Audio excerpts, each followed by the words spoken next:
Okay, so in this we're going to cover, start creating Dorian chord sequences, and I'm going to do this, I'm going to split this between two videos because even with basic triads, I want to present as many ideas as possible and methods of use, I guess you should say, and things to practice. So I'm going to split it in maybe half the chords. Well, you can't half of 7, but and also I'm not going to do it in order like 1, 2, 3, 4. I'm going to use some of the most common moves first. So that we got a minor 1, 2, a major 3, major 4, a minor 5, a diminished 6, a major 7, and a minor 1 again. So well, you don't need to repeat the minor 1, but so the most common things, that's what we're going to concentrate on. And one of the two most common chords are the 1 and the 4 chord. You'll probably hear this move a lot in everything from film scores to pop, rock, whatever. Very common. That 4, Dorian 4. So maybe I just start something that was simple. Just arpeggiating. Holding a pedal point. So, yeah. Just bonked my camera. Start using passing tones and stuff between these kind of chords. Non-harmonic tones, just alternating between the two. These are things to practice. Just 2 chords at a time.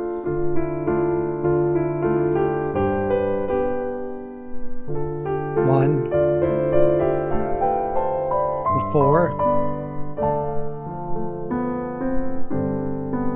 4, 1. So just alternating between 1 and 4, practicing stuff you might use to compose, passing tones, suspensions, whatnot, non-harmonic tones. So inversions of these 2 chords. Inversions in general will get you a lot more, seems like more use out of your chords. Start combining it with passing tones, non-harmonic tones. Okay, so I just did a 1 and a 4 there, but with passing tones and inversions. So let's add the 7 chord. The 7, now we have 3 chords, and the 4 and the 1, okay. So I might try something like this with a pedal point. Okay.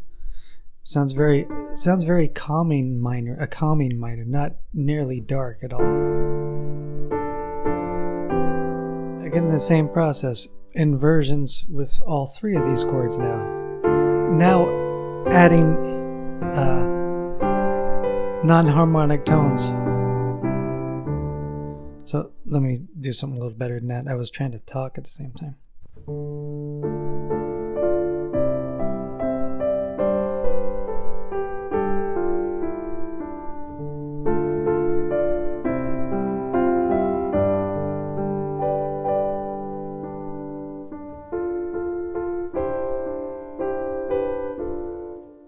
So just the 1, the 7, and the 4 of Dorian, and using non-harmonic tones and inversions. So okay, let's use that again.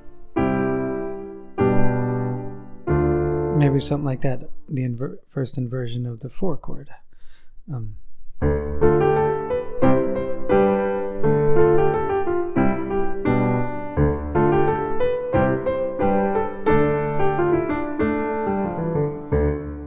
The goal isn't here to write the best thing, it's just to create with these 3 chords. Okay, so maybe I'll do something like this, parallelism. Don't be scared of this. Just between the 1 and the 7.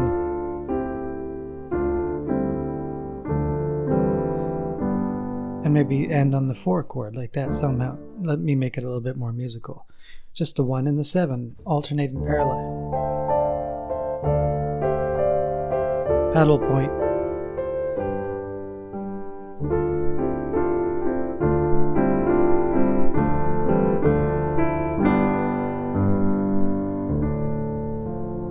we're just using 3 chords and trying to get the most out of them. So let's add a new chord. Let's add the 3 chord. Not 4, but 3, I'm sorry. So maybe go 1, 3, 7, 4, and then 1. Let's use this in some kind of sequence, okay? And so like everything else, we've done practiced inversions of these chords, okay? To get the most out of them. So, and non-harmonic tones as well. So again, same process. So let's create a simple harmonic sequence. 1, 3, 7, 4, 3, 7, 4. Actually, let's make that musical. So actually this sequence would actually be very good popish kind of rock feel, or film score kind of sound.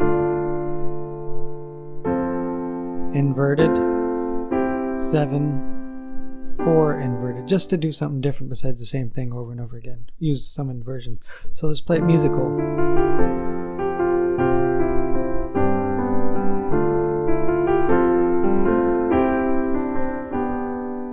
Okay, so in that respect, it's a little bit more contrapuntal, and that was my intention. Okay, we're going to stop here, and this is part 1, and we'll just cover the 2 chord, the 5 chord, and the 6 chord in the next video. Now with Dorian, like anytime you're learning something new, try to do it in small baby steps like I did here. Just like when I started out, I just worked between the 1 chord of Dorian and the 4 chord, one of the most common moves in Dorian. Especially triad bass Dorian, that's super common. And you saw how much you can get out of it just by using inversions, passing tones, and whatnot. So do that cumulative process of using inversions and passing tones with every new chord you start to integrate within a mode, and until it all starts becoming second nature when you're writing or improvising at the keyboard. I don't consider myself a keyboard player per se. I play enough just to be able to get away with doing this in the videos, but learning music theory and reading notation of like like orchestral mock-ups. I'll sit at the keyboard and read through that stuff at the keyboard. But otherwise, it's not the instrument I practice the most. I actually practice guitar more, and I just don't want to do a channel based on guitar. It'd just be another guitar channel. So yeah, we'll go on to part 2 of this and cover the last 3 chords, and we'll also show that excessive wandering in Dorian will actually, without returning to the Dorian root, will actually result in almost a loss of the Dorian feel in triadic bass Dorian. That's okay if you want an unexpected turn or return, but as a general tip, if you want the ear to think that you're returning always home to that Dorian center, I would encourage a lot of return to it. But that's it depends on what you're after and the sound you're after. So sometimes it's nice to have the unexpected. Sometimes it's nice to have an expected return. So all right, enjoy. I'll start part 2 next of this.